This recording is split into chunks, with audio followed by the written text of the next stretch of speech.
Good morning, good afternoon, good evening, depending upon when you are joining us. Thank you very much for your time. I appreciate it. Welcome to Run It Back, episode number 73. I am your host, Menelik Fernandez, the creator of this show. Run It Back's premise, of course, remains the same. I start every show the same, so I'll start it up the same as I always have.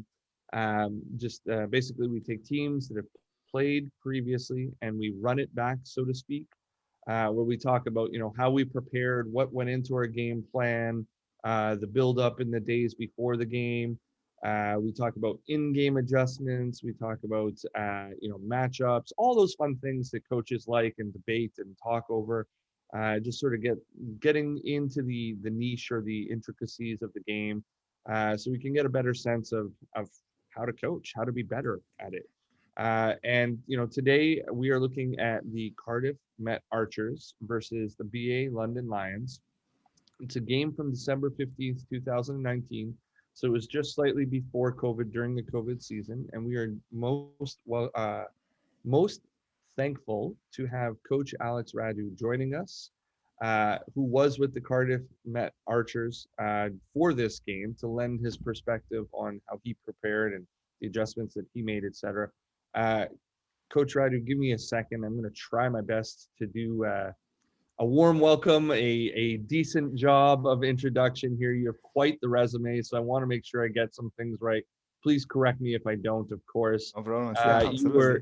you were an assistant coach, both at the U18 and U20 level for the Romanian national team Yeah, for 2 seasons. yeah, You were a head coach with Wales U18, U20 future nationals team. That was 2 seasons as yeah. well. You're an assistant coach of Wales senior men's national team for 2 years. An assistant coach with the Worcester. I'm not going to say it Worcester. wrong. Yeah, it's yeah, Worcester Wolves. yeah. Worcester. Yeah, they pronounce it An Worcester. assistant coach with the Worcester men's first team, at which he won a BUCS Premier League championship. You were also a head coach at the University of Worcester, Hmm. and a head coach with the Worcester Wolves women's team as in addition Yeah, for in 2 years. addition, So one you, season. Yeah. Worcester in and out. And then, of Well, course, yeah.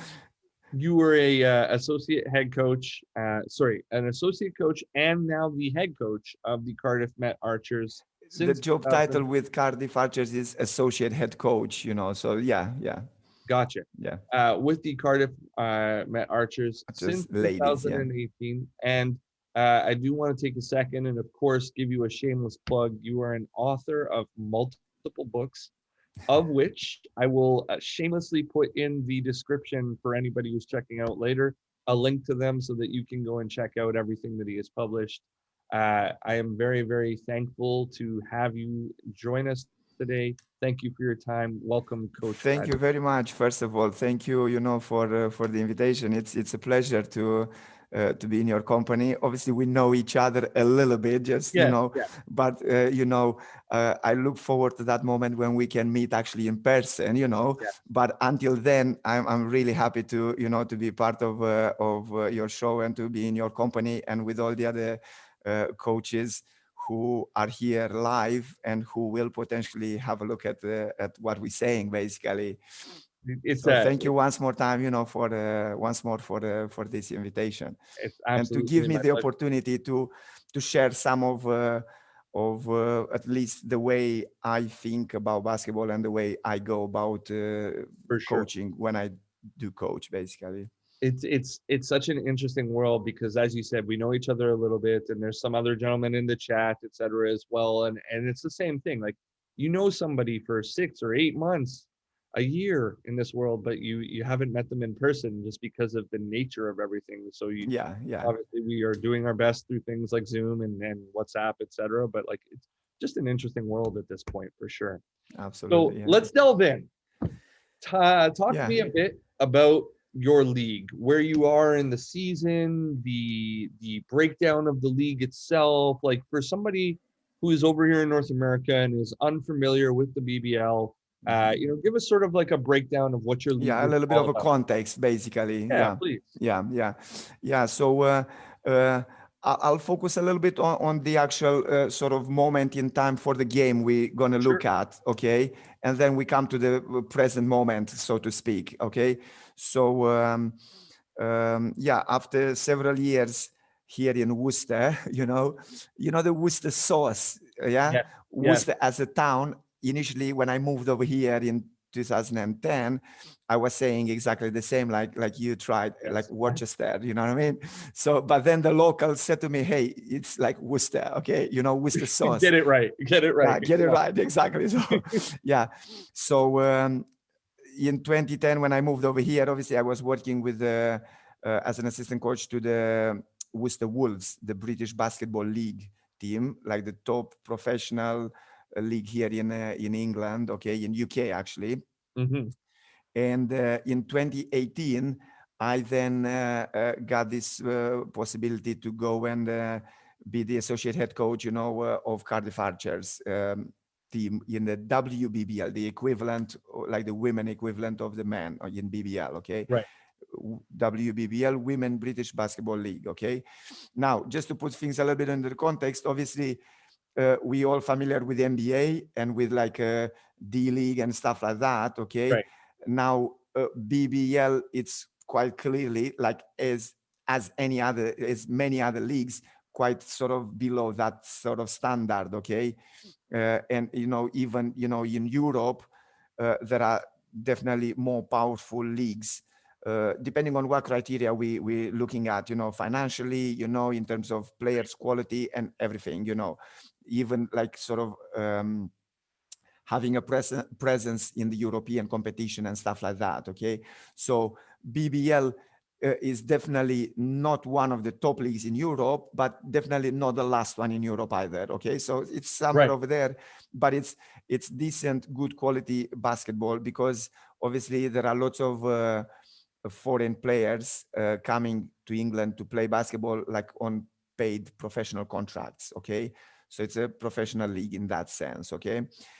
Now, the women league, as you know, in most places around the world, women's sport is a little bit, underfunded compared to the men counterpart. Yeah, and Yes. it's exactly the same situation here in England. While in BBL, in the men league, you have teams that got, most of the players are paid professional athletes. In the WBBL, in the women league, that's not always the case. That's kind of, fair, not rare, but it's not the same amount of players who have a contract as it is in the BBL. Okay. Most players come and, it's similar to the NCAA system in a sense, okay? Some players are coming on a scholarship. Lots of teams got a partnership with the university and they can afford to bring some foreign players, okay?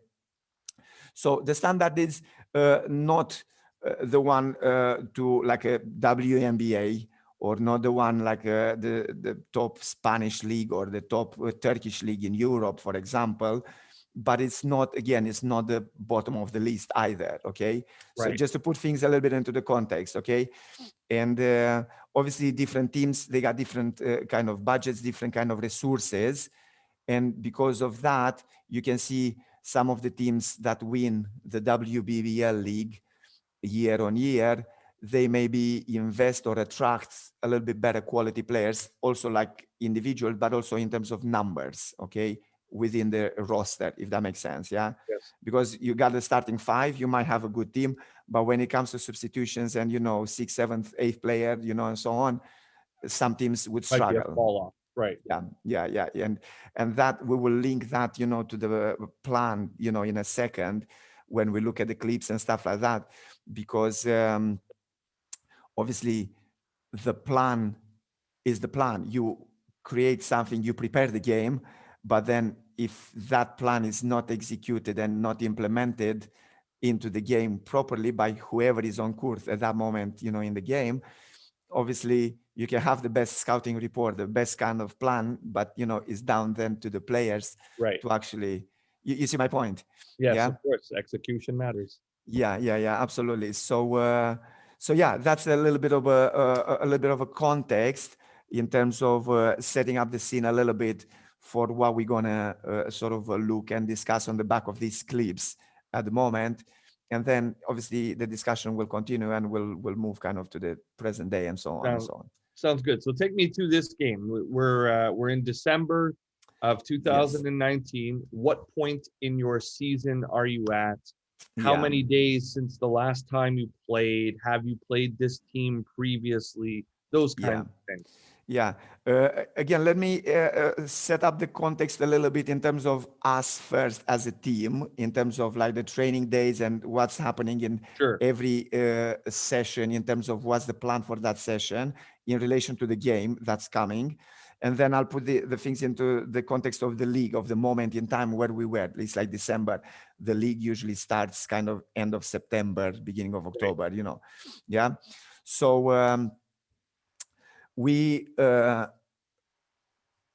we train pretty much once a day. Okay. So let's say Monday evening, Tuesday, Wednesday, most of the players who are students as well, they play for their university team. Okay. Then Thursday training, Friday morning, another training, like a little bit of shooting and like a sort of a walk through the place. And then Saturday or Sunday, there is the game. Okay. Okay. Sometimes you might have a double header, but that's not like frequently happening. It's like, you know, you can have like 2-3 months without a double header, and then you can have like a couple of weeks, you know, 2 games in a row over the weekend, Saturday and Sunday, Right. which makes it a little bit more difficult, but that's what it is. Okay. So in terms of the layout of the week, okay, on Mondays, it's usually about the focus is going to be on us, pretty much on the offensive, you know, end. Okay, we try to. It's not a very intense session, but it's a good run because obviously you had a game over the weekend, Saturday or Sunday. If you had a game on Sunday, it has to be a little bit lighter session in that sense. Yeah. Right. Then on Tuesday, the focus is again on us, like what do we do defensively generally, and we try to rehearse our plans, okay, and our way, how do we approach the defensive moments. Wednesday, as I said, some of the players would have a game, okay, but then Thursday, when we come back to training, that's when we usually focus on the coming game of the weekend, okay. Right. So that's when we have like I'll show you the paper with my notes, you know, and hopefully you picked on some of the clips, you know, we'll talk about that in a moment. And basically what happens on Thursdays, sometimes we even have like a 10-15 minute session on a video on the court, you know. Steph, who was like a player coach in this particular season, she was coordinating the IT components, like the laptop, the projector, and all of that. Right. And then we look a little bit at the clip for the team we're playing, okay? And I'm going to explain in a moment what we focus on and stuff like that. And then in the actual practice on Thursday evening, we, as part of the session, we run their sets, okay, some of their sets, and then we decide how we're going to play these particular sets they have, these particular plays. Then Friday, it's a sort of a light session shooting usually, and maybe go through some of the plays. And then Saturday is the game. I can't remember what day was this game, Saturday or Sunday, but I can tell you in a second. So that's the sort of a layout of a general week for us. Okay. Right. I know sometimes some teams got like 2 training sessions a day. Okay. We don't have that luxury, you know, at the moment, because as I said, some players are students. Some players are even working, for example. Yeah, they got like another job, you know, It's an like it interesting happens mix. in Yeah. so many Sure. other leagues in so many other countries, you know, and so on. Okay. So This game was that's a Sunday, just for pardon. your record. It was Yeah, a yeah. I'm Sunday. trying to. It's a Sunday 15. Yeah, I'm looking through the Yeah. like literally. I'm looking through the papers now, and it's a Sunday. Yes. Yeah, yeah. You're Yeah. right. So we had a Saturday a little bit kind of free day, as you know, rest day for Sunday, basically. Okay. Now, coming back to put the things into the context of December moment into the league, okay, context. As I said, the league started, usually it starts end of September, first weekend in October, okay? That's usually when you got like sometimes they start with the cup games, okay, or with the trophy games, and then the regular season. So we try, and again, it's down to resources. Sometimes we try to have a little bit of a preseason and to have a minimum of 3-4 friendly games, okay? Now, in my mind, ideally, you should have about 7 or 8 friendly games, because by having 7 or 8 friendly games, okay, and having like sort of a month and a half, 2 months of like preseason preparation, it will give you enough time for the players to know each other, to create the playing relationships, guard with guard, guard with forward, guard with, Right. bigs and so on, okay, and generally to kind of learn the plays and rehearse them into the context of a game, as opposed to just play between yourselves in training. Yeah, so we usually have about 3 or 4 friendly games and then into the season. All right, so December is fairly kind of October, November, December, so pretty much 2 months and a little bit into the season. Okay, so now, if I remember right, this particular season, as I said at the beginning, we started to hit a little bit of a form, okay, going into December. You mentioned this, yeah. Yeah, and we pretty much have almost like an extra emphasis, if you want, on the teams who we know we got a real chance to beat them, okay? Like the teams that are around us in the league, okay? So in this, from 2018 up to this moment in time, our team was kind of 8th, 7th, 8th, 9th place, okay? We finished, the regular season on the 9th place, just missing on the playoffs, okay, out of 12 teams in the league, okay. So for us, it's very important to focus on these kind of teams around us, from the sort of third, fourth place in the standings Right. down, okay, because in England, in women game, traditionally there are 2 teams that kind of dominated, historically they dominated the league. They are Seven Oaks Suns and Right. the Leicester Riders, okay. Leicester Riders, they got the equivalent to the men as well, and again, they're pretty successful in the BBL team, So over so here they in got Canada, I'm just going to jump in real quick and say, over here in Canada, we've got a Leicester Riders coach named Ashley Cookson. I'll give him a shout out. He's a friend of mine, but he was formerly with the Leicester Riders on the women's side, if I'm not mistaken, and is now coaching in Canada. Great dude. Definitely learned a lot from when he was over there that he's applying over here. So what's up, Yeah, Ashley? yeah, yeah, yeah, absolutely. And interestingly, in Leicester, because obviously you can see which clubs are a little bit like, I'm saying, clubs like off the court kind of thing, stuff that's going on behind the scenes, not only in terms of playing. And interestingly, one guy from Leicester is with Chicago Bulls. He's doing some marketing, I can't remember his name now, but it's a couple of years ago, he got like a really nice job and he moved. So he was almost like the photographer and lots of, mass media stuff, like Facebook, Twitter, and, he was always with a camera in his hands, and he was doing lots of, promotional work for the Leicester Riders. And he is now in a Chicago Bulls organization in the NBA working, for them now. So if I remember the name, it will come to me. So yeah, Leicester, they kind of producing, let's say, this kind of people, okay, on the court and off the court as well, okay. So Right. yeah, so again, coming back to this game against London, and I had a quick look through the game last night to kind of refresh my memory. One of our important players, I mentioned the name of Stephanie Collins. Okay, she was the captain of the GB. Okay, during her playing days, and she was like the player coach in that particular season. And you will see her on the bench because she was injured in this game. Okay, so that's what I meant a little bit earlier. You have the best plan, you have the best scouting report, but if you don't have the players who to implement the plan, you need to find a solution on the day, isn't it?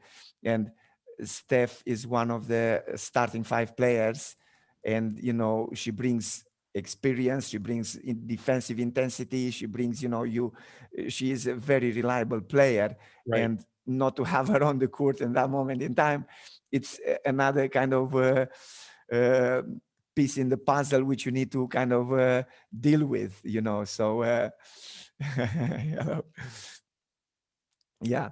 So yeah, coming into the game, as I said, the focus for that game, and again, I can show you the session plan for that Thursday, for that whole week, and like my kind of notes and what we said to the players, what they need to do and how to approach it, and to approach the game. And basically, when me personally, that's a personal kind of preference, okay? When I prepare the game, okay? And I'm going to explain you like the situation and the context here in Cardiff. It was the same in Worcester Wolves here when I was working with the men. Right. When it comes to who is doing the scouting, okay, and so on. Right. Just because both Cardiff Archers and Worcester Wolves teams, both teams, they are associated with universities, we have the luxury, let's call it, of having students who can help out with the performance analysis. We have students who are studying for their master. We actually have both universities, Cardiff University and Cardiff Met, University, and also University of Worcester, where I'm based. We got like a master program performance analysis, okay? And usually you get the footballers, you get the rugby guys, but every year you got people who will be interested in basketball.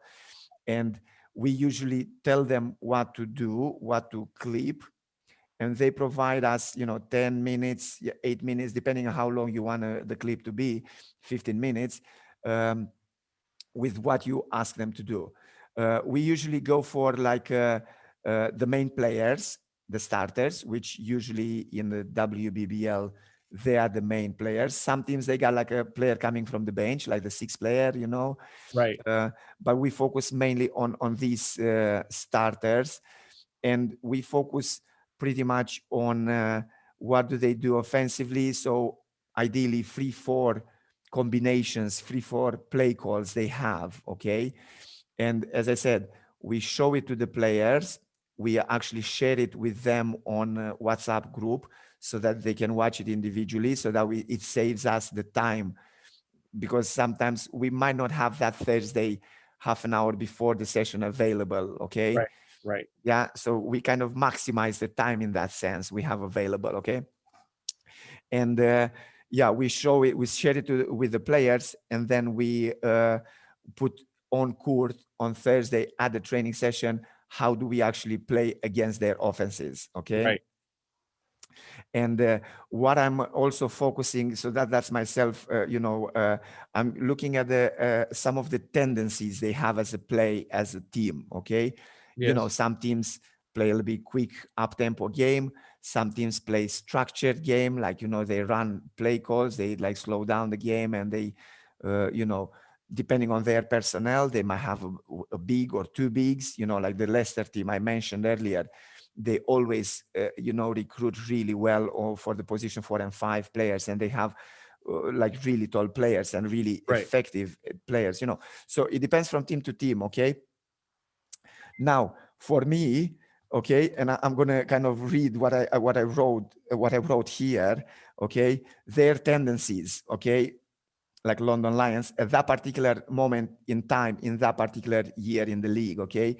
They have a tendency to play pick and roll at the top, okay? Or top pick Yep. and roll. Yep. They, in defense, they play follow, okay? So they follow the ball as opposed to hedge or under or whatever, okay? Right. Right. And sometimes they have a little bit of a soft show, okay? But they don't come Under, yep. powerfully to the ball to stop the driving to the basket, okay? That's exactly what I said here. They are lazy in defense, all right? And sometimes they got a lack of structure offensively. Like, I prefer to be structured in offense in the sense that I prefer, if I don't have the fast break, if I don't have a quick offense, I prefer to slow down and to run a play to get a shot after 3, 4, 5 passes, as opposed to just come and shoot the ball and lose the ball. Yeah. Right. And sometimes their communication in offense is missing. Okay. And for us, what I was, writing down on my notes here, they had 2 players in that season, and we will see them in a moment. Coincidentally, that season, I was coming after working with Romania under 18 team at the European Championship, okay? Mm-hmm. And in that summer, we played against Bulgaria, okay? And one player from Bulgaria, Victoria Ivanova, she signed up. So she played in August for Bulgaria. And then in September, she signed up to play with London. She came to England, to play basketball, basically. So I said, for us, it's very important to limit her input into the game. And the same with Lavinia da Silva, one of other, players from London, who was really kind of the top scorer, basically, for them, okay? Right. We said also for us, we're going to hedge on the screens, and we're going to try to play full court press 40 minutes if possible. And hopefully you pick some of the clips, to highlight that. So I've But got a press especially clip and I've got a hedge clip. So I'm 2 for 2 so far. Okay, that's cool. That's cool. And my point was also when I said full court press, especially on the playmaker from London team. Right. I think it was Johnson, number 33 on that game, and with archers in that particular season, we call it. We give colors to different Right. schemes, to different plays. And Right. for the full court press, we say black. So let's try to play black as much as possible when the situation allows us, especially after the free throws and after the baskets, we score the basket, because that gives you a little bit of time to locate your man and to go straight to them, and to be there in their face, okay? Right. What I also said, they have, again, I prepared for that particular game, I had 2 plays, and I said, obviously, hedge. And again, as part of the scouting, which I kind of try to do, I try to incorporate to see what they do on the sideline inbound and also on the baseline inbound, okay? Because sometimes we have a particular way we might trap, for example, on the first pass, yeah? And on the sideline inbound, I said we're gonna switch the off the ball screen, okay? Because they have a nice little lob to score right from the sideline inbound kind of thing, okay? And if you get caught on that, they can, score easy points on you. So we didn't really want that to happen, okay? Right. So these were the main, when it comes to my approach of game preparation, of scouting, let's say, okay, this is what I usually ask if somebody is doing the scouting for me. So pick 3, 4 plays, and I usually indicate on the game the minute, because I usually tend to watch at least one, if I got time, at least 2 games they played before they play against us. Does that make sense? Yeah. Yeah. Absolutely. And in terms of the numbers, then we also show players like some of the numbers. And again, it's what you need to make some sense of the numbers, because the numbers are telling you a story, like points or percentages or assist or whatever. So I focus on 3, 4 plays. I focus on sideline slob, like sideline out of bounds, on the baseline out of bounds. Yep. And some generic tendencies of play. And that's like the qualitative comments, like, as I said, maybe unstructured, maybe lazy in defense or whatever. And we're looking at the main threats. Okay, they have like usually 5, 6 players, and so on. And then obviously we try to put that into the game, basically. Yeah. Yes. So I love the process. This is a very detailed answer, and I really respect you for it because you covered a lot of stuff. I have a few questions Yes. just with regards to your process and what goes in there. One thing that I noticed, obviously, you're very organized, uh, uh, but you do compose like a yearly training plan, and you're pretty good at fitting in your scouting process into your training plan, and pretty good at understanding which little breakdowns you need to go and utilize in there. Talk a little bit, if you can, about when you need to throw in audibles, so to speak, of this particular week might be a little bit shorter, or this particular week, instead of only one or two things for this game, I need to throw in a little bit more. Talk about a little bit about how you make those adjustments in those weeks. Yeah. Can I just give you an answer, an example? Sorry, to understand my answer. So what I'm trying to say as an answer to your question. Okay.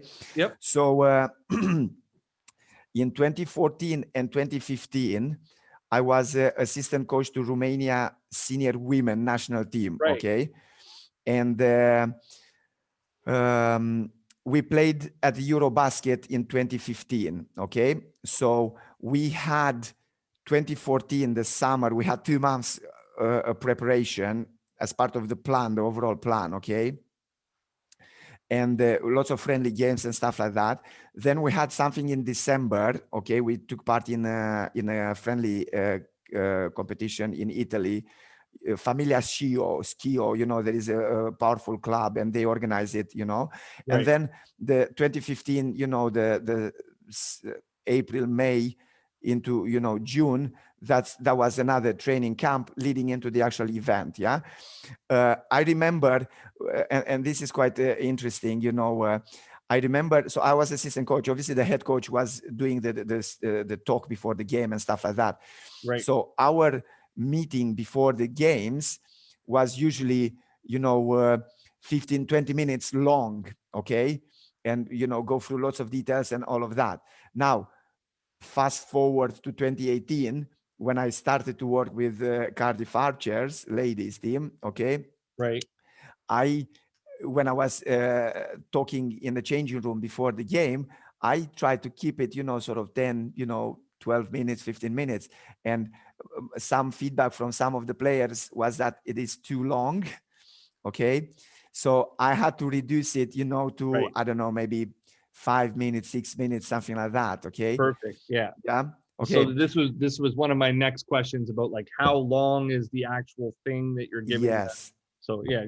Yeah. Good. So I kind of answered a little bit like the previous question and a little bit on the next one. Yes, Yeah. absolutely. And I love coming it. back to the question about the scouting, you know, how much do you include and how much do you know, now, obviously when you work with national team players, obviously the standard is really high. Okay. Right.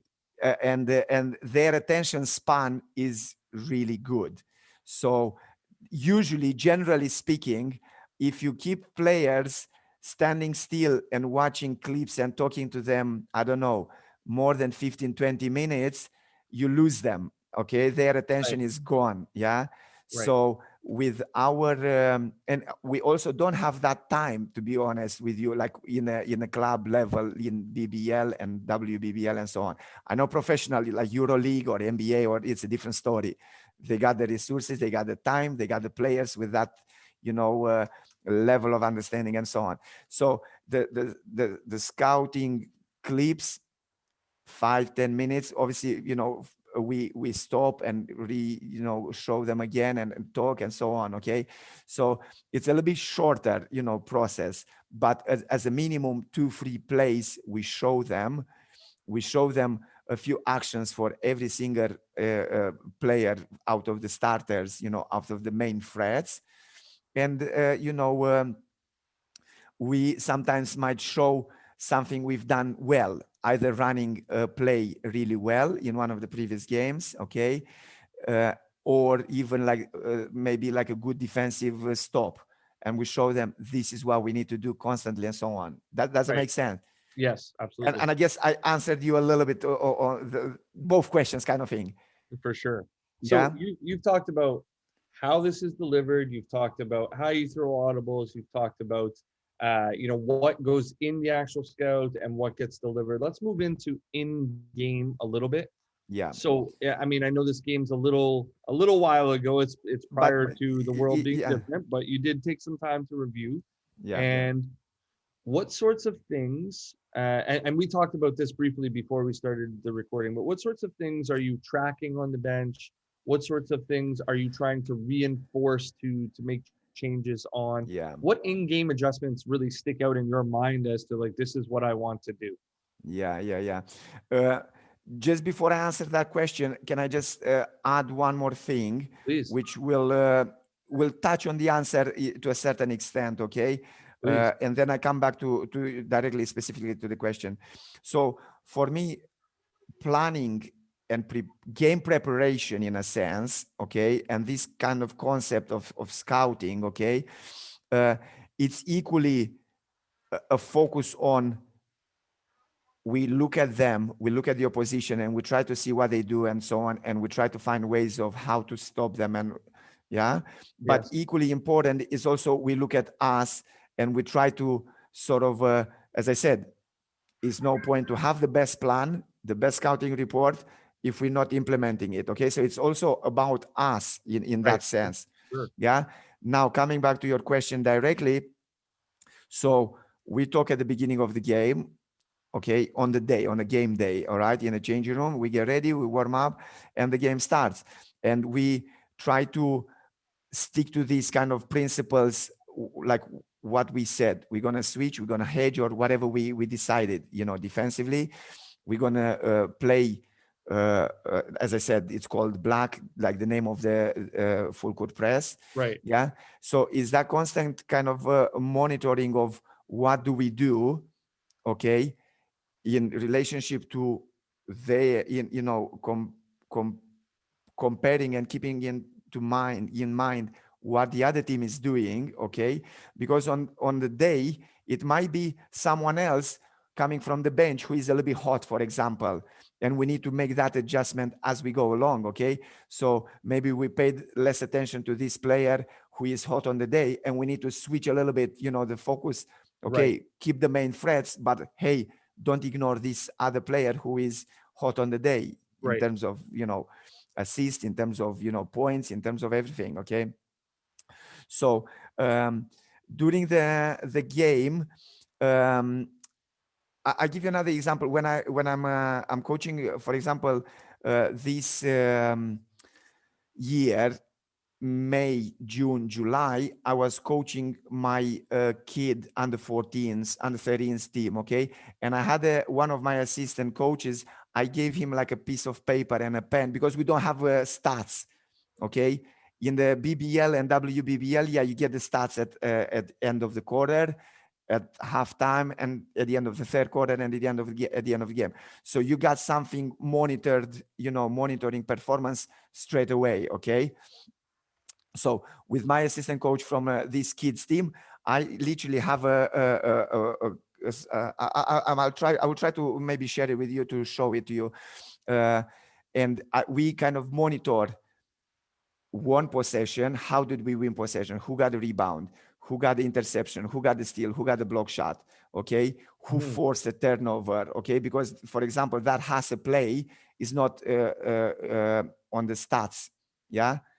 Right. Unless you Yes. keep a Yes. record of A it. Yeah. hustle play type deal. Right. Yeah. Yes. Yeah. And then we look at the lost possessions. Okay. How did we lose possession? Was it because of a weak control? People couldn't dribble the ball. Was it because of a bad pass? Was it because of the rules, like 3 seconds, 5 seconds, 24 seconds, whatever? So we can then talk in training. This is why we won the game. This is why we lost the game. Yeah. Yeah. And for example, during the game, coming back to your question, my first look on the stats paper when I get it at halftime, well, after the first quarter, is to look at the turnovers, our turnovers, and to look at our assist number. So that's my first point of call, because I know the score. It's on the scoreboard. I can see, who is playing well. I can analyze that. Okay. So sometimes, we sort of charting, for example, not always, okay, is not always happening, but sometimes we get some of the assistant coaches to do that for us, okay, and we chart, I don't know, how many times we didn't switch when we were supposed to switch and the personnel involved, okay. Right, right, So little things like that, which we were talking on Thursday in the game plan, in the game preparation, and now is the implementation of it, and we try to see why the mechanism, like the team, is not working, what's missing, okay? Or equally important, ready for the halftime talk, if something works really well. So for example, in this particular game, and I picked this one because actually we won it, and I'm pretty sure in this game, I remember it, we played a little bit more active defense than we usually do, and we played a little bit better defensively than the other team, okay? right, right, And that allowed us to actually win that particular game, okay? right. So yeah, that's where we are now, in terms of like the in-game kind of thing, okay? Love it. So then, I have three more before Yes. we get into film. The first is, as far as you handling your rotations, you mentioned that you have varying levels of players, and some of them are Yes. with the university team, some of them are the above level type deal. Yeah. How do you manage your rotations? Are you doing it by feel, or do you really script it out before the game as you do with many other things? Or is it something like you have a Yeah. template plus the eye test type deal? How does that work for you?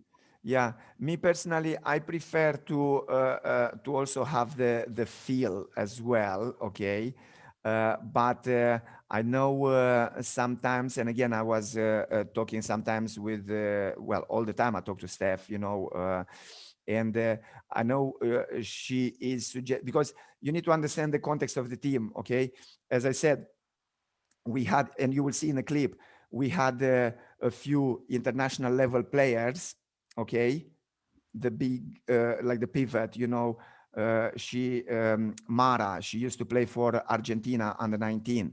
Right, We have a player called Cristina Bigica who was with me at the Eurobasket, in 2014 and 2015.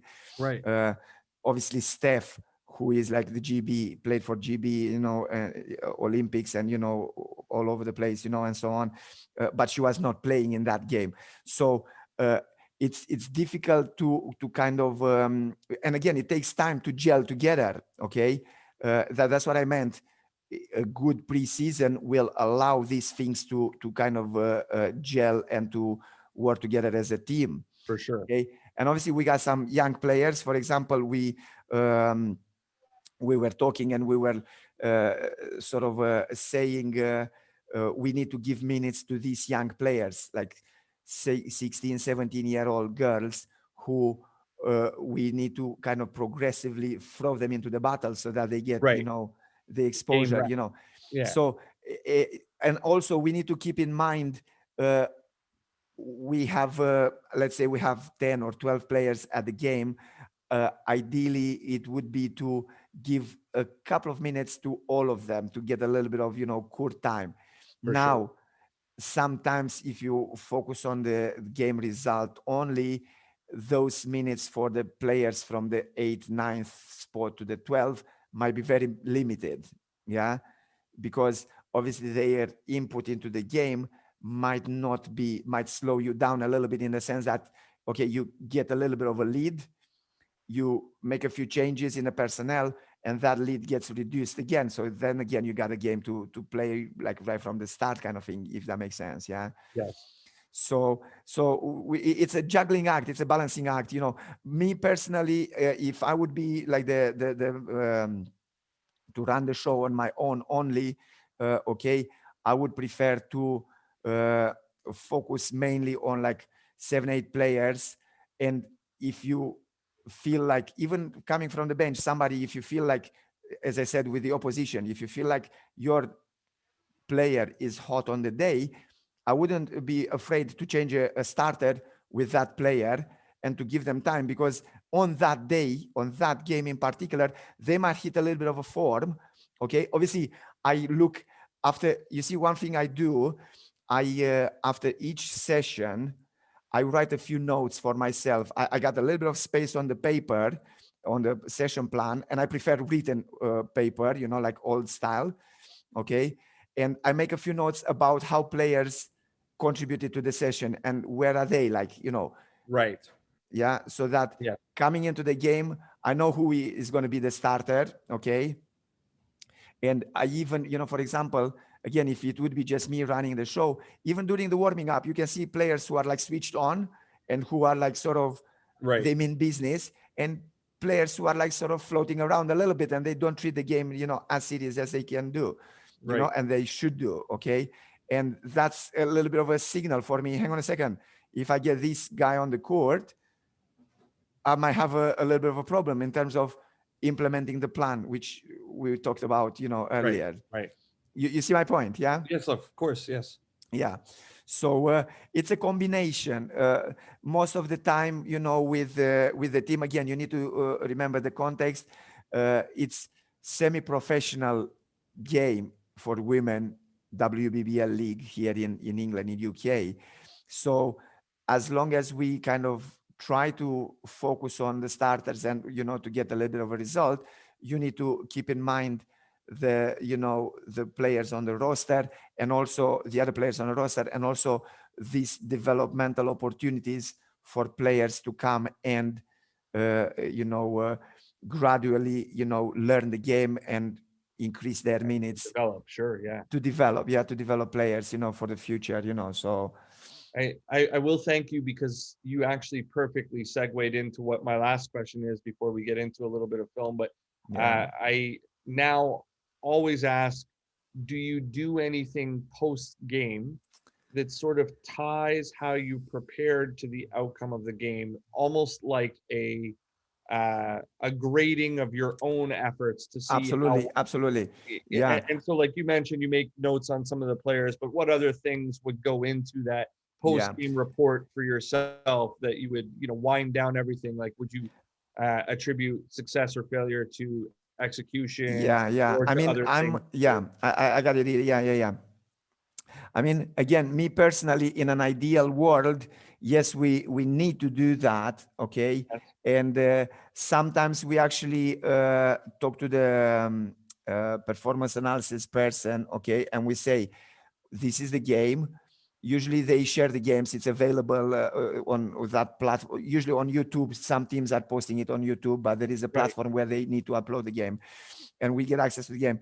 And we say, okay, 2-3 good things, 2-3 bad things. To be honest, I would, me personally, definitely that's very useful, and I would recommend anybody to do that if they got the time and the resources to do that. And I would even focus 2-3 good things, but even more of the things we do wrong. Right. Because if you don't know what you're doing wrong, how are you going to get, to improve yourself? So you need to uh, the good, when the team is winning, okay, you done good things, but you still got like bad things, during the game. Like in this game, we won the game, and I'm showing you like my stats now. We got 21 turnovers, and again, it's highlighted in red here on my list here. Right. Yeah. Yes. Yeah. I love how detailed this is, like your package that you put together afterwards. It's phenomenal. So I usually talk on Mondays. For example, on Monday session, we try to cover a little bit, like a little bit of a briefing for the players, either at the beginning of the session, either during, at some moment when we have like a couple of minutes of between the drills and between running or whatever, and we also sometimes supplement that with the video clips which we share with the players on the WhatsApp group. Okay, so again, we ask them to watch the game, so that we speed up the process and we save time, we maximize the time available. And either Monday, either Tuesday, if that report is ready, we like the video clip, we talk again with the players and we say, hey, we need to be a little bit better here, we need to do this constantly or whatever, so yeah. Love it very much. If anybody has any questions, please feel free to jump in and ask. If not, Alex, I'm going to move into some of the clips with you. Yeah, please, yeah. And As yeah, I mentioned, absolutely, ask questions, guys, because that's definitely how we clarify and how we learn at the end of the day, by asking questions and having this conversation. Yeah. for sure, absolutely. I also will say that if anybody gets in touch with me at a later time and wants to get in touch with Alex, I'll be able to forward you his contact info so that Absolutely. Yeah. My email, you got my emails, yes, you got my absolutely. phone number. Yeah, I think it's yeah, on the CV over there. I think if not, I can pass that, no problem. for sure. So I mean, just I pulled 10 clips from the game, as I mentioned to you before. I'll try my best to play each clip 2 or 3 times. Yeah, First yeah, one, yeah. so everybody can have a look. Second time, anybody who's listening to the podcast, I'll try my best to describe for you what's going on. Pretty simple stuff. Just kind of want to have a coaching film session with Coach Radu here. So this is a Euro ball screen type action in the game. So we dribble, we attack the offensive right slot. We've got a handoff, and second side lifts, and we Yeah, play switch the on. side. Yeah. Yeah, we play on this side. There's an attack, and coverage looks kind of like a flat and under that turns into a switch. And as we're playing with that, we throw it in, and we get a nice little layup out of it. First Yeah. play of the game, talk to me, what is trying to be established? What sort of options do you have here? How do you feel you executed? Give me a rundown of everything in your point of view. Yeah. One thing you need to know, kind of thing.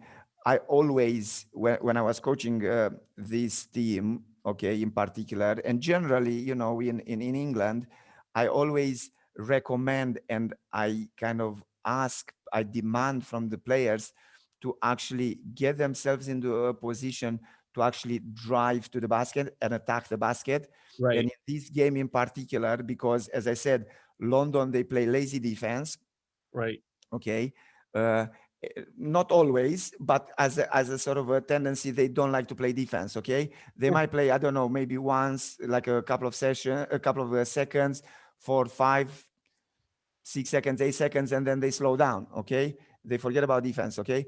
And I always say drive to the basket because our percentages, okay, like 2 point shots and 3 point shots are not the greatest, okay, in the league, okay. And because of that, I prefer one, guards and forwards drive to the basket as much as possible.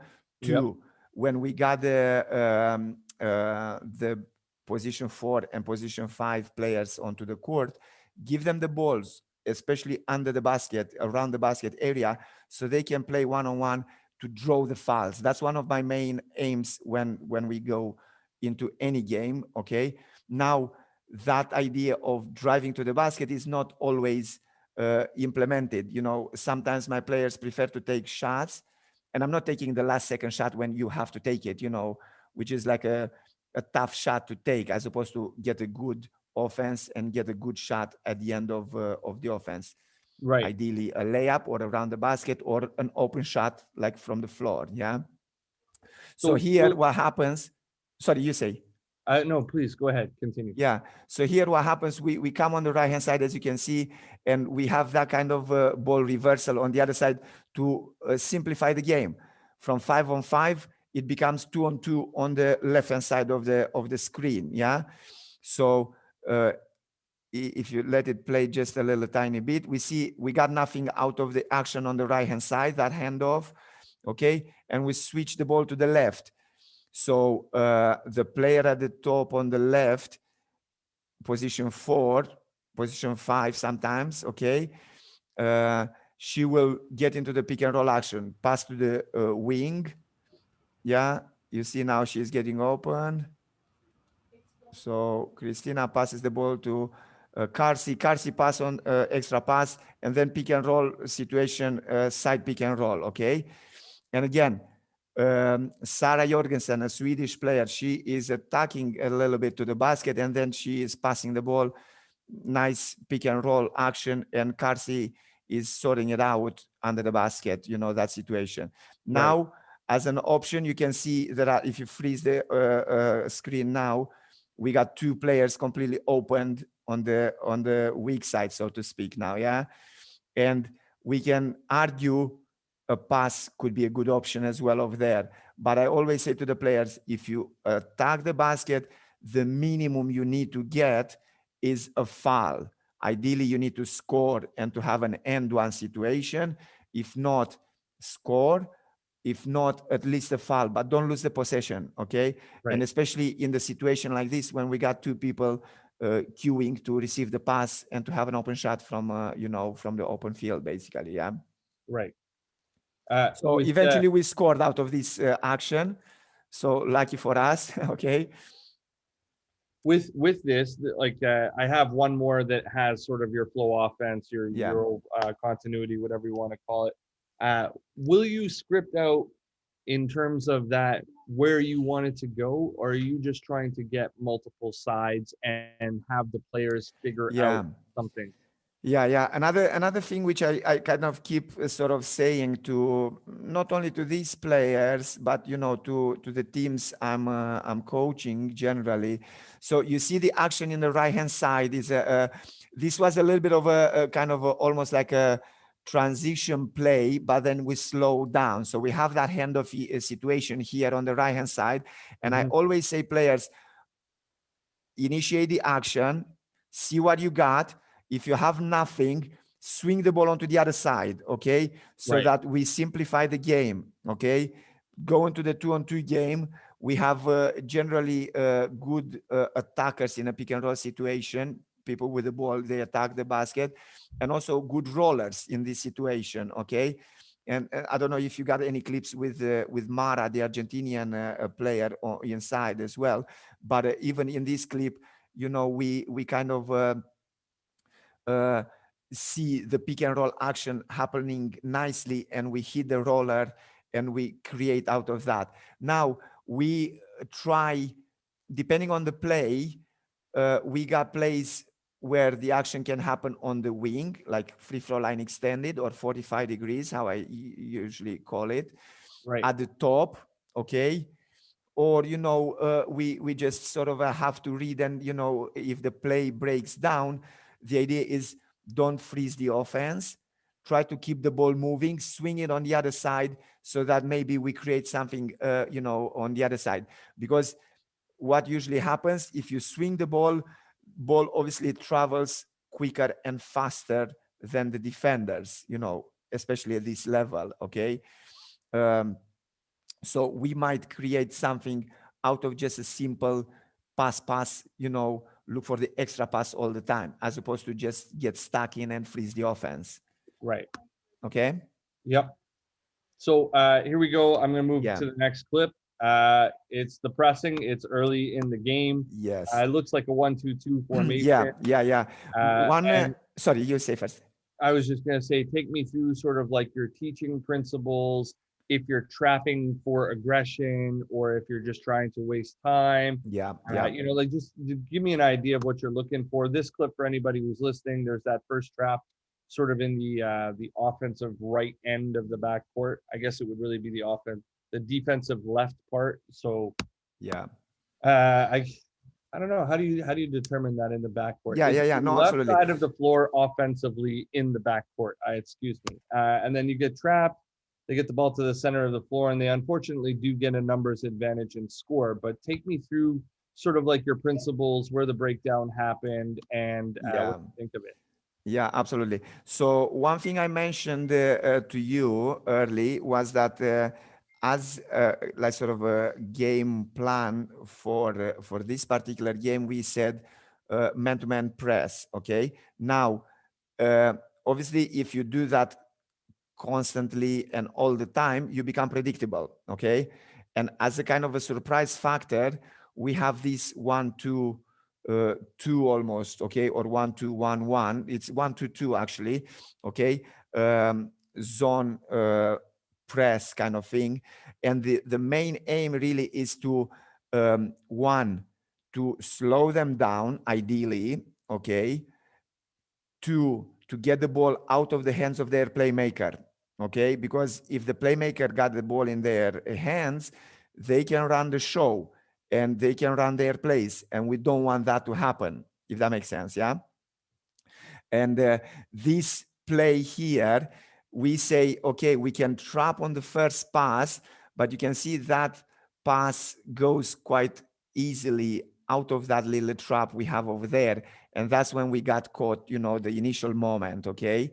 So that's when, it broke down a little bit. And now you can see the two players in the trap, they now sprint back to to help their teammates.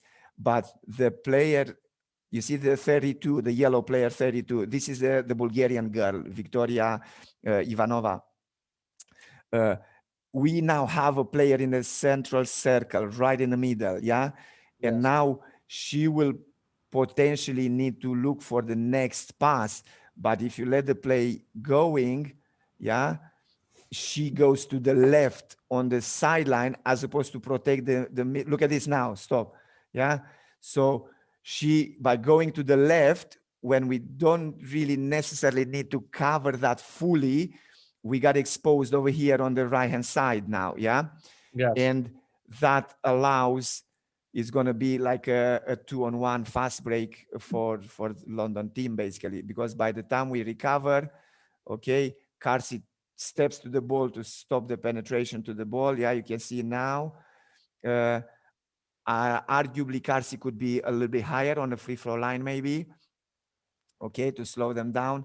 And that will give time to that player who initially went onto the sideline to recover, just in case it's a pass, like a dish from Ivanova 32 to the right hand side of the key, basically. Yeah. Yes. So talk to me a little bit. You mentioned, when we were talking about preparation, you mentioned that if it was possible, you would want to press the whole game type deal. You did not end up pressing the whole game from what I saw. No, we didn't. Yeah. Yeah. So So like what sort of, I mean, how do you correct this in game? What sort of feedback are you giving in the moment? And at what point do you decide to go away from the original idea of maybe we'll do it the whole game? yeah, in the moment of the game, if you look on the left-hand side of the screen now, you can see me standing on the sideline. Okay, Hmm. so Well dressed, of course. well, thank you. Yeah, yeah. I got a new suit for the coming season. There you So go. yeah, yeah. So I usually, when I kind of see the sequence of events, and I sort of try to help the playmaker and the players on the court by telling them, yes, we do black, yes, we do white or green or whatever we say in terms of, or blue, or in terms of the colors and whatever plan we have for defense. And that's me over there trying to remind them, yeah, we 1-2-2 now, we're not going to go man to man. And may just, again, the surprise factor for us, okay. And basically it's again coming down to the execution of the play. Sometimes we execute this well and we actually slow them down, and then back onto our own half court we either go man to man or stay in a zone, okay, again depending, it might be after the timeout, for example, and we tell the players so that they know what to do, okay. uh, and it's a tough one during the game. Obviously you see that at the timeouts, obviously you have limited time. I usually make a point, hey, we need to get back, we need to, don't go on the sideline. There's no point to hug the man on the sideline when the drive happens on the middle of the court, so we need to protect that. By the time the top defenders in this instance from our team recover, to give them a little bit of time to recover so that we don't get caught, and so on, okay. So we try to emphasize that in defense, sorry, in training. Obviously in the preseason we try to go through some of these kind of scenarios and some of these plans, and ideally you rehearse this as part of your friendly games, as opposed to have only 1 or 2 friendly games, and then you go straight into the game for the leagues, which count, the real games. And obviously, if you're not gelled together as a team, if you don't know um, all the like teammates between ourselves, if we don't know each other that well, okay, we get punished, and as it happened in this situation, they had a really nice press break, with the player right in the middle. They pass the ball, she turns around quite quickly, she's kind of aggressive. You can see her now got the ball on the move straight away towards our basket. So she's not going to slow down to wait for us to recover and to get back in defense, and so on. So, Right. Moving to the next clip, we yeah. have this is one of their baseline out of bounds. You guys move into a 2-3. I was wondering sort of what your 2-3 teaching points were, and if you ever play any man on the baseline out of bounds, or if you always Yeah. fall in. We, for Cardiff, okay, for Cardiff team, we have this on the opposite team baseline inbound.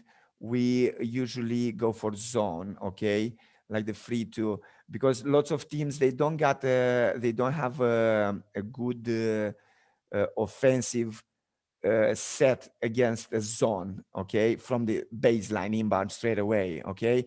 So Right. it works really well, 2, 3, 4 possessions until they figure it out. Hang on a second, we need to do not our usual man-to-man inbound, so inbound the ball against a man-to-man defense, but we need to find something else.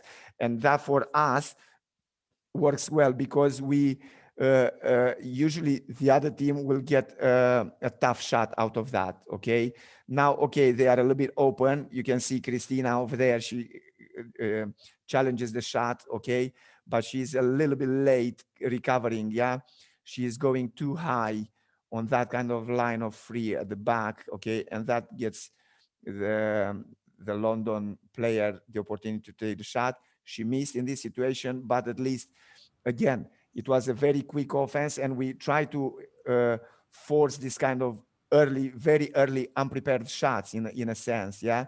And that's Right. part of putting the zone. We have moments even during the games when we might go man to man, okay, but generally as a principle. And okay, talking about the secrets to give away at the beginning, this could be one, let's say. Okay, so we but obviously all the teams in the league, they scout us, they know.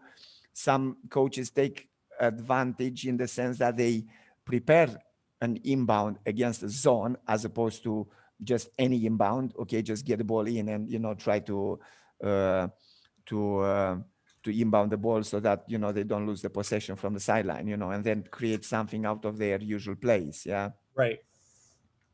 So Uh, yeah, you say. no, I was just gonna move on to the next clip. Yeah, yeah, I please, did. yeah. So the next one we have here, this is still, I believe, within your flow offense. I'll run it through and describe it or whatever. But my note is just like your dribble handoff points on this. So for anybody who's listening, basically the ball starts in the offensive left slot, Yeah. and it gets swung. We're in like a flow type offense, so our Yes. 4 or 5 here, our bigger girl goes and hands it off towards the wing. It's more of a pass and pitch type deal. Sorry, a pass and follow type deal, Yeah, yeah, yeah, yeah, as yeah. opposed to a full dribble handoff. And then she gets out early because you guys recognize that they're switching. Yeah. The girl attacks the nail beautifully. There's a good rollout, and we end up with the foul as the finish, and you go to the free throw line. So I was Absolutely. Yeah. hoping you could talk to me a little bit about like your dribble handoff teaching points, Yeah. Yeah. when it's more of a pitch versus when it's actually take it to them, and when you're getting out, how to read all that kind of stuff. Yeah. I think this this is another example of a good offense when we go on the left hand side in this instance, okay, and we recognize we don't have anything on that left hand side of the court, and that's when we switch the play to the right hand side. Okay, now when it comes to the dribble handoff, I remember when we were in my first year in 2018, when I was uh, teaching, like coaching the team, and we were implementing this kind of dribble handoff situation on the wing. Okay, I remember I said to them, you got a few options. One option is you actually dribble the ball all the way. So now Mara is passing the ball. You can see, yeah, she dribbles once and Right. she's passing the ball. There is the option, first option, the most safe and secure, is you dribble the ball maybe twice now in this instance, and you actually offer the ball to your teammate. Yeah. Right. So you bump with the back into the defender and you put the ball away from the defender, so that now the player with the ball, now she gets it from your hands. Right. Now I said, I used to work with a Spanish player back in Worcester Wolves, you know, prior to my move to Cardiff in 2018. And Javi Mujica, the Spanish player, did exactly like what Mara did in this situation. Okay, position 5 player. You dribble and you sort of nice little offer the ball to your teammate, and then you set the screen. Yeah. So that's another option, and feel free to adjust the play depending on if the defender, you can see the, you know, if you can play it back again a little bit, you see now a little bit more, a little bit more. Okay, here you can see Mara dribbling the ball, is no too much pressure under the ball.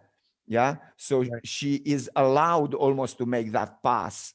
Okay, onto her teammate instead of going, because if the pressure on the ball was right on the ball, the player with the ball, you need to actually do what I said to you at the beginning. Yeah, to actually go and offer the ball as opposed to just a little pass, you know, one hand. They played it quite well here because, you know, they read the defense nicely. Okay, now Mara is our center. She is the Argentinian girl I mentioned at the beginning. So Right. you can see nice, easy little 2-on-2 action on the side pick and roll, little screen. Sarah attacks the basket. Obviously, defenders need to react to that situation. Otherwise, Sarah gets a layup. They switch. Mara becomes now, she's left with a small player. Sarah is good at, you know, passing the ball in these kind of situations. And you can see Mara getting the ball right under the basket almost. Yeah. And then I don't know what she did initially, because she didn't have the shot straight away. I think she mishandled the ball a little bit. She I think dropped she it. got blocked a little bit actually. Yeah, a little bit of a, you know, contact over there, whatever. But eventually she recovered it and she gets fouled. We get the free throws after that. Yeah, Right. Love it. yeah, Next one is this is sort of like a 1-4 set or a yeah, 4 high set that you ran a few times in the game. yeah, yeah, yeah, And then you get to, I just kind of described the action or whatever, but you guys get to the flare option here, and you play against the closeout. You don't actually attack on this particular one, so then that leads into your post going and establishing position. yeah, And once the ball gets punched, she drop steps through contact, makes a great tough shot over two.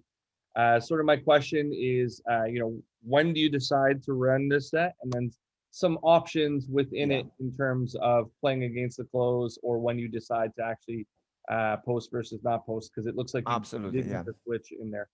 Yeah, yeah. If you please, can you play the clip like from the beginning? Sure. Okay. I'll describe it again. Sorry, just Okay. for anybody who's Yeah. listening. It's like a 4 high set, so the two wings go over under, switching sides. There's a tight curl on the offensive left side. The Yeah. ball is entered to the offensive right forward, and then the offensive left forward sets a flare screen for the guard, the point guard, who then has the closeout, and then the forward who threw that pass goes diagonally into the post off of a rip screen, and then they punch the ball, and she plays towards the baseline, attacking over two. So I'll go back Yeah. to the beginning as you requested. Yeah, please. And Yeah, so you can see here now, okay? So we initiate the set, the actions, okay? You can see as we look at the picture, now the player receiving the ball, okay? The first action for this player is to turn around and to look, keep playing, to look under the basket. You can see that kind of curl. Look at that. Stop it now. Yeah. You can see the player with the hand up. Yep. Yeah. So that's one of the very first options. It's pretty good option, well positioned. You know, the defender is following, is chasing her, as opposed to be, you know, between the attacker and her own basket. Yeah. Right. So Yep. a little bit out of the position, like the defender in yellow. We don't make that pass. It's not a problem. We carry on with the action. So like you rightly said, there is a flare action now. Okay. And we can either have the shot, which we can take if this defender now guarding the ball doesn't come on time. In this situation, let's say she did come on time, okay? And now is a little bit of a pick the picker action, screen the screener action at the top here. So that player who was initially with the arm up under the basket, she sets a kind of a back screen to Karsi from the right elbow, like, as we look at the screen now. Karsi cuts towards the basket in the low post area where she is, you know, very effective. And we keep saying, put the ball into the post, give the ball to our big guys, like big in terms of position 4, position 5, so that they can play and they can have a game, you know, over there. Yeah.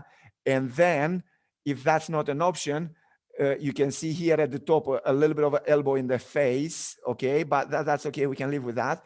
And that now it's a sort of a, so she sets the screen and now she receives the screen. Okay. So literally now, if you stop now, normally Robin, the player with the ball on the left-hand side, she got Karsi under the ball, you know, really nice position over there, asking for the ball, like in the low post area.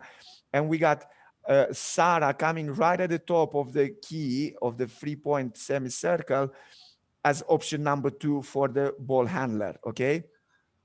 We recognize it's a really good post-up situation under the post. And I think the ball will get eventually to Karsi. Yeah, which we do. And from here, it's a nice little one-on-one action in the low post area.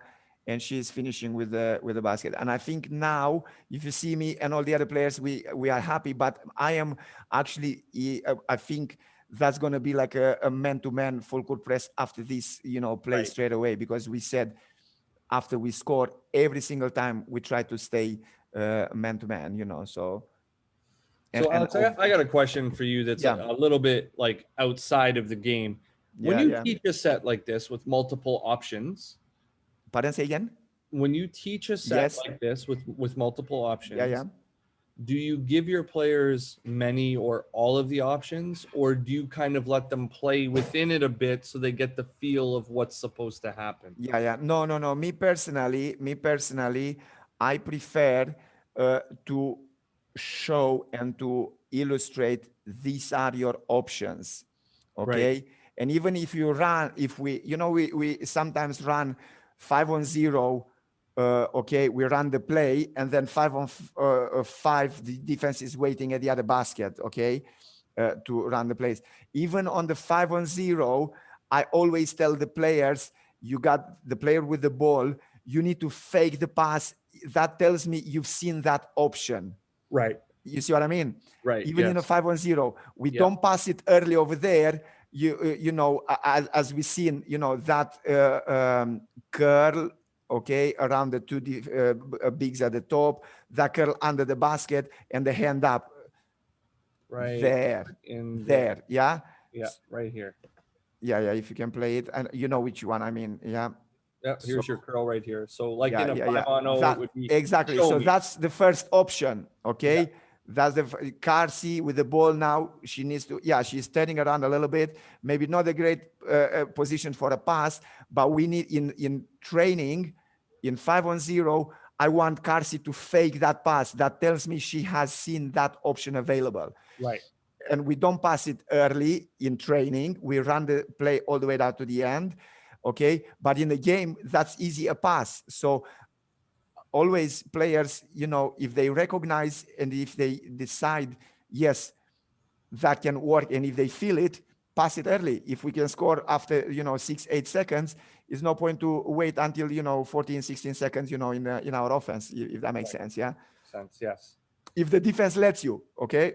Normally defenders don't let you, so usually they fight a little bit, generally speaking, any team, because obviously nobody plays, just to let you score, Of it's, course.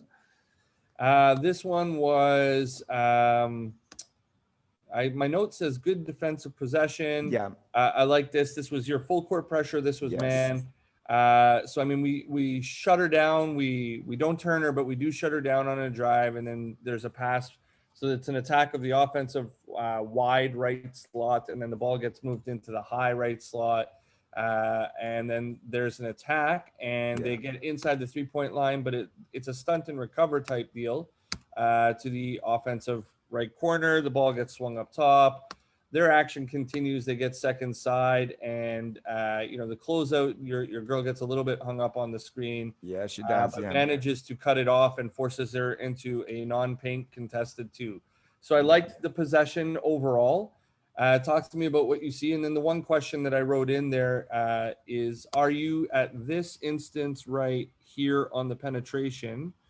Are you actually helping ball side, or was this just good Well, this is recognition? bad positioning in defense, for me, because if you notice the whole possession until that point, everybody was on the money with the defense. Yeah. Right, right, So one thing which I keep saying, and it's part of my kind of coaching philosophy, to play when I ask the players to play full court press, there are certain aims for that. Okay.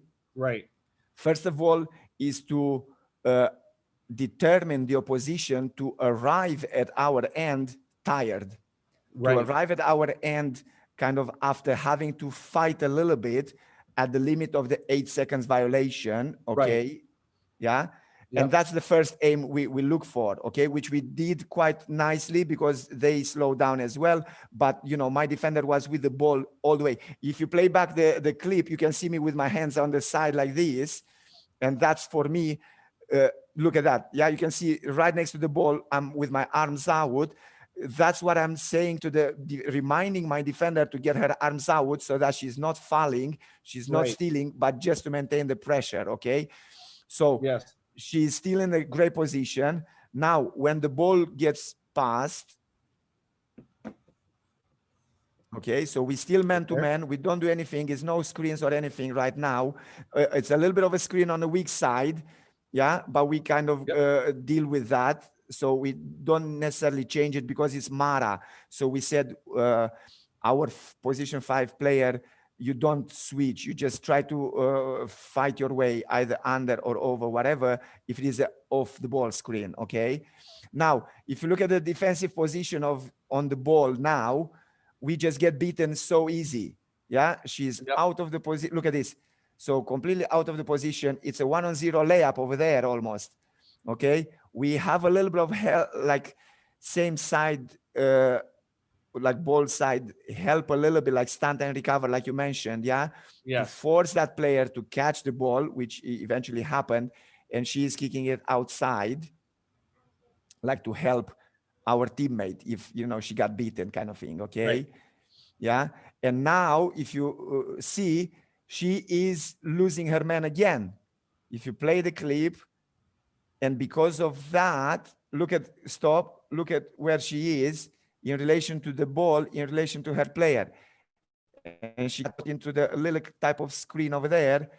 And this number 12 on the right hand side of the screen next to the referee, she's going to receive the ball really easy conditions. Really easy conditions. Yeah. Yep. We normally don't want that to happen, especially like what we're saying, one pass away, we are in deny position. We need to deny that. Eventually, the shot is not the greatest one. Okay. And we kind of survive that first initial shot. But as a principle, I think we got a rebound. Yeah, we got a Yeah, you do. rebound You get the eventually. Yeah. rebound and you close it off. Yeah. So if you play it back again a little bit, okay, and if you can stop it a little bit at different points, I will tell you one principle for our half court defense is we want pressure on the ball. Whoever got the ball, wherever that ball is on the floor, we need pressure on the ball. Don't give anything easy, okay? Yeah. So before, please, can you play it back a little bit, just a little tiny bit, like right from that stop of the fast break almost. Yes. Even more, even Right more here. about there. Yes. Yeah, you can see defender in a great position, defending position, arms out, ready to press the ball. She finished the dribble. What we say as a principle, if somebody finished the dribble, we go full court press to the limit of the foul, like aggressive, okay? Which to a certain extent happened over there. Mm-hmm. It's a pass, so they get the ball out. Now, again, one pass away, a little bit of a deny, which is okay initially, right? A little bit of pressure on the ball, but then she drops back a little bit. She gets beaten with that kind of crossover dribble, whatever. Okay, no problem. We still managed to recover. Yeah, they got a little bit of a shot, a little bit contested. Sorry, they swing the ball. Go back the ball at the top. There. So now when they receive the ball at the top, okay, now ideally we could have even more pressure on that ball. Okay, the Right. catch was kind of alone, all right, as opposed to have a little bit of pressure to catch the ball, but that's okay. They swing the ball, and again, what we're saying, the pass needs to get out of the passer hands in really difficult conditions, like after a little bit of a pressure. And then the receiver in this, situation, ideally, if we can deny that, that's great. But just because she got caught right under the basket, out of position, and you could see number 12 was already out on the 3-point line, and we were still trying to fight through the screens, we got sort of late guarding the ball on this situation, okay? Yeah. And again, one-on-one play, if you can play it a little bit, please. We get beaten on a dribble, a little bit better. She didn't allow her to drive to the basket all the way through. So she had it a little bit, step back a little bit, and like kind of shot. But we prefer that in a sense because that's not one of their main shooters, one of the main scorers in that team, okay? Right. So we prefer to have the ball out of the hands of the playmaker, and that's potentially as a consequence of a good defensive moment, It- like from the It's a press. And good if recovery, in my opinion, there. Yeah. pardon. It's a good recovery, Yeah, in yeah, my yeah. opinion, We right? So, recovered eventually. Yeah, yeah, yeah, yeah. So she is with the ball all the way through until the shot. Which is okay. We can live with that. Because it's not like a sort of a clear open shot. Very well balanced. Okay, range could be. Like free throw line shot. It's okay. To take for them. I mean, but they got like better shooters in that team. And for us it was good. The shot was not taken, but by one of their main threats, in our opinion. love it. I'm going to move on. The next clip is I think it's a 4-out clip here. This is one of your offensive clips. So the ball Yeah. gets swung to the offensive right wing, and then there's a through cut Yeah. and a reversal. And on that reversal, kind of like the Princeton concept of the wing pinning Yes. in Wing. or turnout screen for the person who cut through. The Yeah. ball's brought to that side, and it I believe should be an empty side pick and roll at this point, or an It empty side is. handoff. Yeah. And then we attack through the nail, get all the way to the rim, shoot a little floater that rolls in. Yeah. Talk to me about the action itself. I'm sure you're happy with it, but tell me what you Yeah. see and just kind of give me some specific options, or if you're just playing in this. Yeah, I was happy, and now looking at it, I'm happy with it because we got into this kind of, again, pick and roll situation. So action on the right hand side as we attack, okay? We Right. got the pass and cut, okay? So Robin, our playmaker, made the pass to the player on the wing, and then she cuts through, okay? And Mara receives the ball at the top, getting open quite nicely over there. Robin under the basket now continues her cut. And now this is when the wing, you can see Sarah, the maroon player on the right hand side, okay? Yep. She's cutting towards the basket, like setting a little bit of a screen almost. And Right. that gives Robin a chance to receive the ball. And again, we have that 2-on-2 play, two-man game on the left hand side as we attack. Mara is a really good pick and roll player, obviously the tallest on the pitch, and I'm happy with the offense because it respected a little bit of the principles. We attack the basket, which Robin did, and with that little floater, okay? And then obviously Mara rolls. But Mara, you can see, again, Ivanova, the Bulgarian player, look at this now, stop. You can see Ivanova protecting her defensive, her team by staying in front of Mara and like sort of posting her, like boxing her out almost. Right. Even if there is a like fronting her up in a sense in relation to the ball, even there is a mismatch because that pass is a little bit tough, to Mara in that situation. But Right. Robin read the situation quite nicely, and she attacked the basket like we kept saying, attack the basket, be aggressive, go to the rim as much as you can. Love it. We got this touches on what you were saying at the beginning of the game, using the hedge and chalking and tagging. That kind of stuff is what I've put in my notes. So there is, geez, my brain, wow. There's an attack from the right slot. The ball gets swung to the second side, and now we get into a little bit of a pick and roll here, where Coach Radu's team is using the shock or the hedge to get up. You see the two slides. They do actually sort of throw like an early pocket pass that results in a contested shot and a foul. I'm wondering, my notes really are referring to this tag on the single side of the roller. I actually thought that this pocket pass probably would have been a bit too early and would have been able to be recovered to.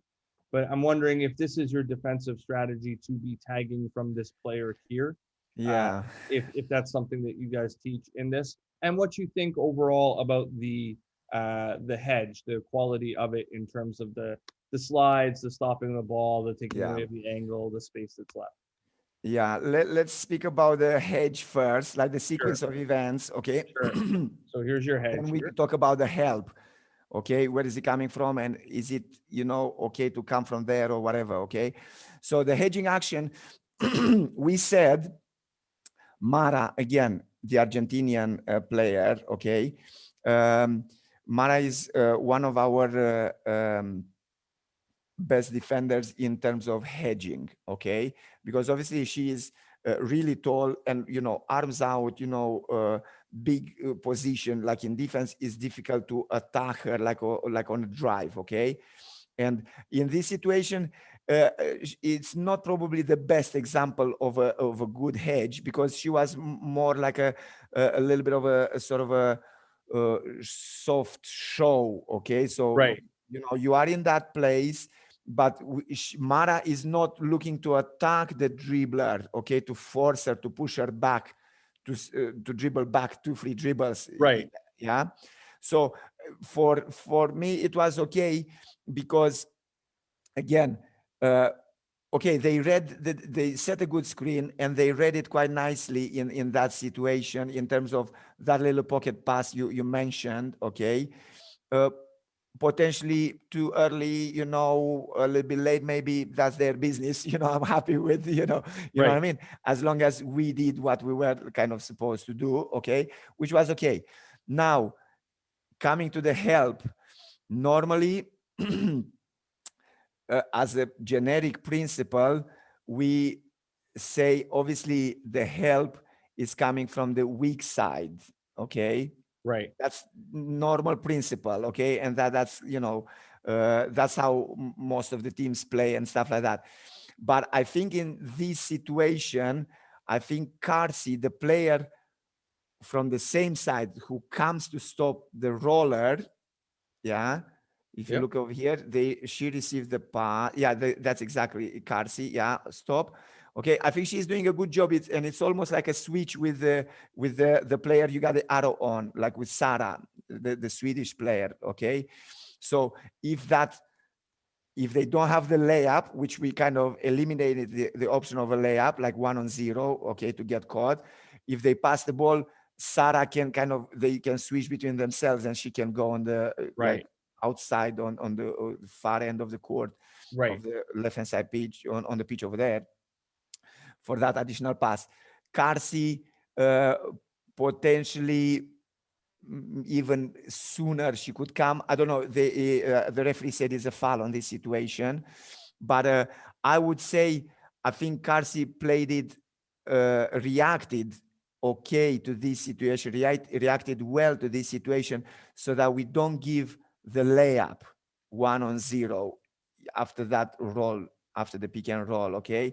Because the hedging action was not entirely successful to stop the ball going into the paint in this situation, yeah. Right. So we had to kind of go to plan B.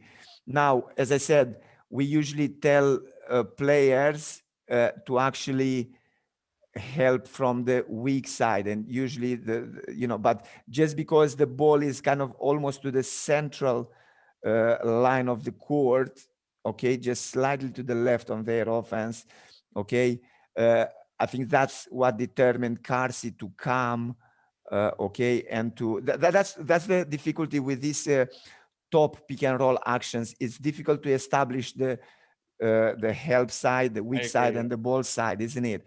Depending Yes. where the kind of roller goes, to. Here is quite, I would say, the left hand side of of London offense, of London court. That's the ball side, and the weak side is on the other side. Okay, yeah. If you look, ball on the left, a little bit back to the middle, back that still on the left hand side, so to speak. Okay, so. But I think Carsi in this situation reacts well, and we prevent the 1-0 layup. Me personally, I would prefer to give away a foul, even 2 free throws, but at least it's not a 1-0 layup. You know what I mean? Right. So the message is there. Hang on a second, you're not going to score easy on us, Right. even if you got beaten us on the pick and roll. Yeah. So me personally, I would prefer that kind of scenario. If you go to the free throw line and if you score 1 or 2, good luck to you. Fair play to you afterwards. It's no problem. But we're not going to give you an easy ride to the basket. Love it. Yeah. I think we have 2 more clips. So this Okay. one, I call it America's Play. It's Yeah. a cross screen, down screen action. So for anybody who's listening, there's a wing entry, there's a through cut. Then the ball begins its reversal again, similar to the other action. Similar to that action, yeah. Yeah. So then we get all the way out to the other side's wing. And as that happens, the person who pins in Cuts, and yeah. sort of makes the brush contact goes and continues to set a second one, which is the cross screen action of it. Yes. And then we get the down screen for the shot up top, wide open look. Walk me through your options of it, and what is your player on the wing specifically looking for in terms of, are they throwing it into the post, or are they looking for the shot, or are they looking for their drive? Yeah. I think this is a a pretty well executed play. I would agree. I think your spacing is pretty good on it too. Yeah, that was a really well played action. Okay, so you see that cut, Robin, the player with the ball now. So go back a little bit. The playmaker. Okay, we got a few options from this kind of almost like a 4-out 1-in initial offense. Right. Okay, so the previous action was to get into like a sort of a 2-on-2 game on the side, yeah, which Yes. we discussed with the floater. If you remember the floater, Yes. with Robin, with Mara, okay, on the as we attack on the left hand side of the pitch. This one is another kind of almost like pick the picker, like screen the screener type of situation, because you can see the guard who was on the wing, yeah. Yep. Now going down into the paint to set the screen on Mara. That's another option of the play, okay? Because we want the ball into the post. Mara, as I said, is a really tall player, okay? And it's difficult to be guarded. And we want the post player to receive the ball. We want the ball onto the post as frequently as we can. And especially because Mara, look, she got a really good position over there to receive the ball, like to secure a good pass, to secure the ball, in the low post area. Right. If we carry on a little bit with the play, like with the clip. Now, Carsi, the player at the top, she can either stay, but you can see, she sets the screen for the initial cutter from the wing, who set a screen like a cross-court screen in the low post for Mara to come out, and now she comes out completely open.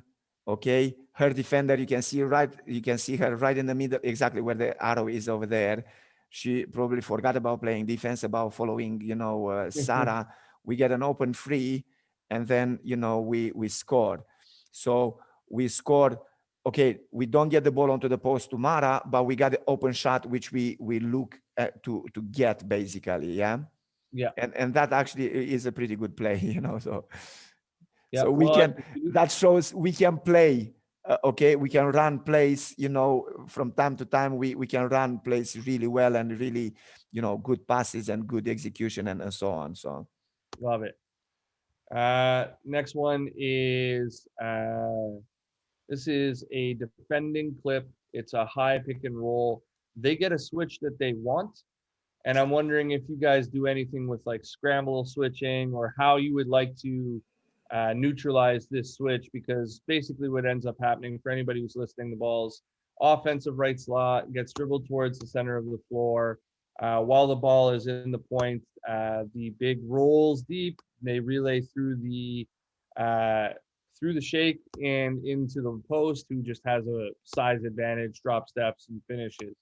What would you like to do to fix this in an ideal world? yeah, in an ideal world, first of all, here, okay, it was almost like an emergency switch initially, okay, Right. because right now, okay, we have the defender of the player setting the screen is like position 4 for us on the court at this moment in time, Carsi, okay, a girl from Portugal who played with the Portuguese national team a little bit.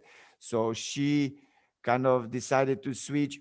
We usually say with Mara, the position 5 player, we're not switching. So you fight, to stay with that distance away from the court. We would go under easily. Okay. Now Right. that happened. In terms of what you're saying, what you're asking in terms of how I would like to fix this for future, if you keep playing the clip a little bit now. So the ball is on the wing. Robin was initially before guarding the ball now. Yeah, you see Robin tagging on that, kind of almost like sort of anticipating the pass on the really under the basket. And Robin, the right hand side maroon defender now, she was kind of anticipating that, but she was playing in between two players. Yeah, Robin, that's the arrow over there. Now, ball gets kicked outside, which we don't get scored from under the basket. Robin recovers to the ball. Now, Sarah is going to defend the position 4-5, the big attacker on our right hand side low post. Yeah, she receives the ball. In terms of fixing, if you see this now, so this is okay, let's say, although as the first initial thing, we always, well, not always, sometimes we say we need to front the post. Yeah. So in this situation, Sarah, instead of being behind this girl who received the ball, she needs to be like even 3/4 or like fully front. So that is a tough pass into the low post area. Yeah. Right. Right. Okay. But that happened. Okay. We need to move on and to live with that. Now, if you play the clip a little bit, this is when you see the player right under the basket. Stop there. Stop there. Now, exactly, that player over there. In terms of fixing the defensive moment, I would say that player on the first drive on the baseline, on the first bounce, she needs to be right next to the player in yellow, so that player doesn't have any more chance for a layup or for anything to do. So it's like a little trap almost. Yeah. Right. Right. So the first attack, the attacker goes baseline, okay, attacks the basket, but the defender, because she's under the basket away, when she needs to be right, almost, as I said, almost side by side with her colleague, yeah, over there, yeah, to anticipate. I mean, she saw the first drive to the basket, and we need to, eliminate that. I guess Sarah was waiting a little bit on the help to come. That help didn't come. You can see on the left now, everybody is in the good position almost. Yeah. Yep. You can see Carsi right in the middle of the key, and then our maroon player, the last one on the left. Okay, she is ready to anticipate the pass, either to her man or to the corner. Okay, you can see she's gone already, kind of thing. Yeah, she's anticipating that. But the whole point is we don't have any help initially here, because you can see our defender is still right under the basket, like the Spanish coaches are saying, under the shower, like under Right. the Right. net. Yeah. So that's So how I would fix it, in this particular instance. Okay. right. Love it. Maybe even with the switch, don't switch that early, because the tallest player in that team, in the yellow team now, the one with the ball now, will get to get under the basket, and we don't want a guard guarding a tall player. You see what I mean? Yeah. So Uh, Perfect. So, I mean, in an ideal world, basically the best way to fix that, in your opinion, would be to double on the baseline side double on the base here. Yeah, and on force that her to. dribble, you need to come straight away, because you're too late coming over there. Actually, you're standing still. And okay, we got beaten on the dribble, which again, one-on-one play, it shouldn't happen. But let's say it happened. But that baseline drive, because she almost touched the baseline on her drive to the basket, wasn't it? So in terms of a shooting position, she was not yet in a shooting position, early into that drive, but positioning herself nicely afterwards, she get into a good, easy scoring opportunity, just Perfect. because we didn't double on that, early. Yeah, we challenged the shot, but we kind of late, kind of thing, so. Right. And then the last one, this one, Alex, I don't know if you know Yep. or not. This is a staple on my show. This was the closest I could find to a transition three for you. For anybody who's listening, basically there's a pick and roll that gets rejected, a kick to the offensive left wing, and a three. Not exactly a transition three, but it's a pretty early in the shot clock one. Yeah. So the question that I always ask for you is transition threes or early shots in transition, yay or nay for you? And if yes, who gets the green light to be able to shoot it type deal? Yeah, I mean, it's a tough one, because let's talk about this instance first, okay? This example, because right now Christina gets the ball and she takes the shot. Okay, Christina is our main scorer. Cristina Bigică, I used to work with her in Romania national team. Yeah, the player with the ball now. So, in a sense, if she would take the shot, I would, in this kind of circumstances, even if it is, potentially too early, some people might argue it's, you just like have one pass offense and it's a contested shot, but she scored. Okay. So I cannot tell her off, in this Right. instance, kind of thing. Okay. But because Christina is our main scorer and she is, a decent, good three-point shooter too, I wouldn't be too kind of angry. Okay. Now, if she takes the first shot, she doesn't make it, no problem. If she does take the second shot, she's not making it, I then might go and tell her before she takes the third one, think twice, because you didn't score. Okay, so let's find something else, maybe drive, because she's a really good driver, to the basket. Okay, but in this instance, sometimes you need to let the players make a decision at the end of the day, and you need to live with that in a sense. Okay, because I keep saying, I wish, not necessarily now with the girls, but when I'm coaching boys, I wish I was playing, because if I would be playing, I would be on the court and I could control the flow of the game, Right. from my playmaker position, or like a wing or whatever, you know what I mean? But now I cannot do that. I'm on the side, I'm coaching, and I rely on my players to do whatever it needs to be done, take the shot or drive or whatever, you know what I mean? So I think Christina scored 18 points on that game. Okay. So as I said, being one of the main scorers, you are kind of okay with that type of action and type of shot. And in this instance, it went in basically. Okay. Right. So, I'm I mean, overall, better yeah. players get more of the green light, basically, with you. Well, It's a tricky one, You isn't it? see, it's a tricky one.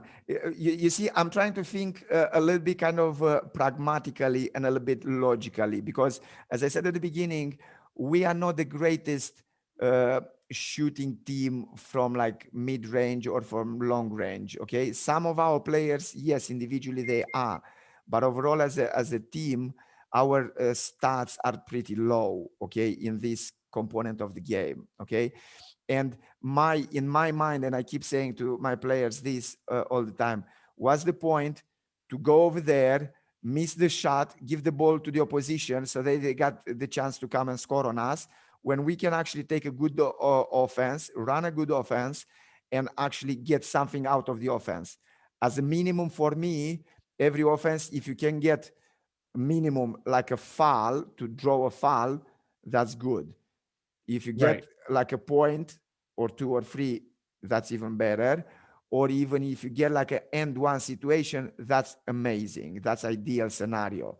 So as you know, every time when we have the ball in our possession, in our hands, you need to think, what do I do now? And also there is this aspect of, I prefer to lose the ball as a consequence of a shot, of a missed shot, instead of lose the possession as a consequence of a turnover, bad pass, or whatever it is. Yeah. I told you we had 21 turnovers in this game. We eventually won.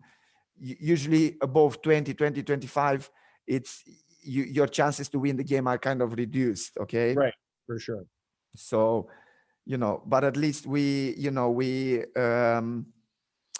won the game in this instance, and overall, looking at this game in particular, I remember, you know, um, we had a plus of energy, especially at the defensive end, especially from the man to man, and also half court, when, we got the stops, the defensive stops, you know what I mean? And that in the whole economy of the game allowed us to actually win this game.